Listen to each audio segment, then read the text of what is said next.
So when we do core stuff, people often think about the six pack muscles as the core. And the core is a lot more global and a lot bigger than that. And what I mean by that is the six pack muscles here, they pull the body down. So you see how they flex forward and it draws the shoulders forward, but that puts you in this more rounded position, which is okay for certain things. But if you need to reach back or get something up overhead, the core needs to support you differently. Now, the other muscles then are going to be your deeper core, so the transversus, but then also the oblique muscles on the sides.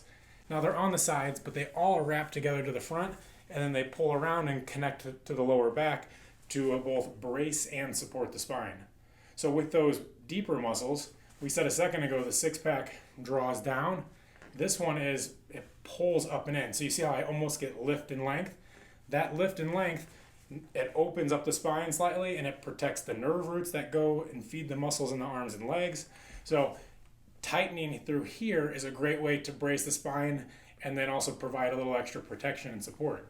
So finding that deep core position is going to be really important then as we arch back. So if I go back here, I'm using this to bring me in and out of the movement. The opposite would be if I relax that, my hips might tilt forward and I feel a compressive force here. You don't want to feel that compression in your spine because it just tells you instead of using the strength of your muscles, you're loading the vertebrae and putting extra pressure through the bones, which just is not as healthy.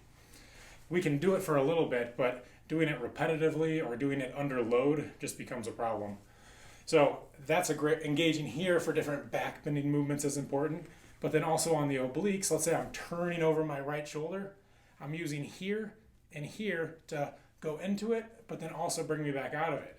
If I'm not engaged here, I might slouch and compress to the right side of my spine. If I'm engaged, I keep long, and that brings me in and out of the movement. The same for, let's say I'm reaching up over the left, I use these muscles here, anchored down to the ground, that pull up and across. So that activation using the obliques on this side and here, that brings me in, but it also recoils me out. And we utilize the elastic energy of the tendons that way and of the muscles, and that elastic energy is way more efficient for the body and it takes the strain off other tissues. So that's how I would think about the core as this means of activation here slows down the forces that go through the bones. It helps protect the nerve roots more. And then it guides and directs the movement in a way that keeps things open and then you don't feel that extra tension.